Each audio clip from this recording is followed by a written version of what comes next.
வந்திருக்கும் அனைவருக்கும் என் முதல் கண் வணக்கத்தினை தெரிவித்துக் கொள்கிறேன். என் பெயர் சுமா கிருத்திகாஸ்தி. நான் ஊராட்சி தொடக்கப்பள்ளி கடவஞ்சேரியில் 5ஆம் வகுப்பு படிக்கிறேன். நான் இன்று மகிழ்ச்சியை பரப்பும் மந்திரம் என்ற தலைப்பில் கதை ஒன்று சொல்ல போகிறேன்.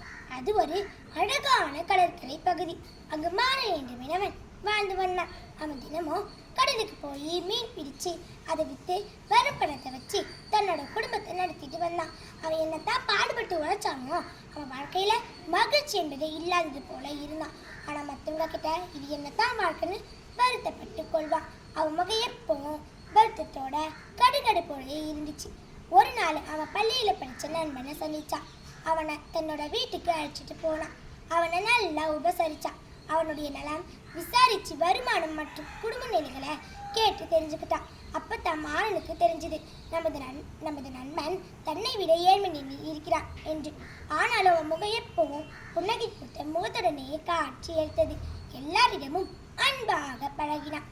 நண்பன் சென்ற பிறகு மாறனுக்கு தூக்கமே இல்லை. அவனை பற்றி நினைச்சிட்டே இருந்தான். நமது நண்பனுக்கு வருமானமும் குறைவு, நம்மை விட பிரச்சனைகள் அதிகம்.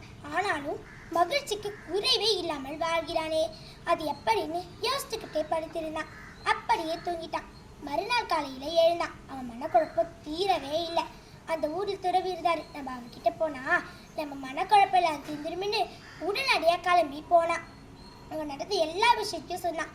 அது அமைதியா கேட்ட துறவி அங்கிருந்து சிரிச்ச முகத்திலே அங்கிருந்து போயிட்டாரு.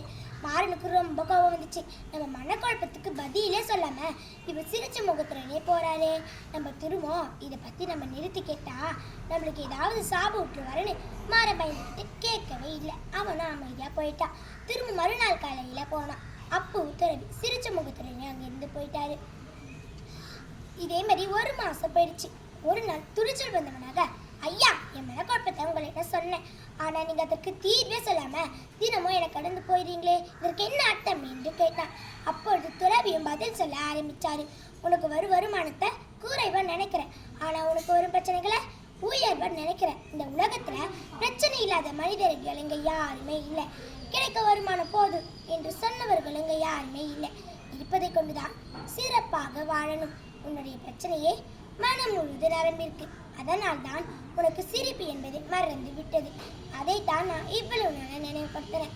அது மட்டும் இல்ல, எந்த பிரச்சனையாக இருந்தாலும் அது சிரிப்பு நகையோடு கடந்து செல்ல முயற்சி செய். அது வாழ்வை அழகாக்கும் என்று சொன்னார். இப்ப மாறனிலும் தெளிவானது. உதடுகளில் சிரிப்பு பொங்கியது. இந்த கதையில் வந்த மரணம் போல எந்த பிரச்சனையாக இருந்தாலும் அதை மனதில் வைத்துக் கொள்ளாமல் எல்லாவற்றையும் மகிழ்ச்சியோடு கடந்து செல்ல முயற்சி செய்யுங்க. இதுதாங்க மகிழ்ச்சியை பரப்பும் மந்திரம். மகிழ்ச்சி உங்கள் மனதில் வளர வேண்டுமானால் புன்னகை உங்கள் முகம் எப்பொழுதும் இருக்கட்டும். சிரித்து பாருங்கள், உங்கள் முகம் உங்களுக்கு பிடிக்கும். சிரிக்க வைத்து பாருங்கள், உங்கள் முகம் எல்லோருக்கும் பிடிக்கும் என்று கூறி கதை கூற வாய்ப்பளித்த உங்கள் அனைவருக்கும் நன்றி கூறி இடம் அமர்கிறேன். நன்றி, வணக்கம். வெரி குட்மா.